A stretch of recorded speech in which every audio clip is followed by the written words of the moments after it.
আঙ্গুর দেখে খুশি হলেন। একটা আঙ্গুর তিনি হাতে নিয়ে বিসমিল্লাহ বলে মুখে দিলেন। আর উতবার গোলাম মালি ডাক দিয়া বলে, মিন আইনা জিতা, আপনি কোত্থেকে আসছেন? আল্লাহর নবী বলেন, জিতু মিনাল মক্কা, আমি মক্কা থেকে আসছি।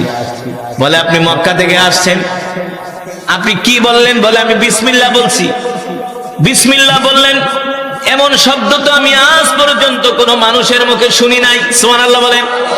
আল্লাহর নবী বলে, তুমি শুনবা কিভাবে? তুমি কিভাবে শুনবা? এই কথা তো তায়েফের কোন মানুষের মুখে শোনার কথা, কারণ তায়েফে তো সব কাফের, এখানে তো মুসলমান নাই। মুসলমান থাকলে না বিসমিল্লাহ বলবে? আল্লাহর নবী ডাক দিয়া বলে, তোমার বাড়ি কোথায়?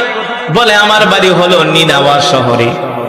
বলে, তোমার বাড়ি যদি নিনাওয়া শহরে হয়, সেখানে আমার একজন ভাই আছে। বলে, নাম কি? আমার ভাইয়ের নাম হলো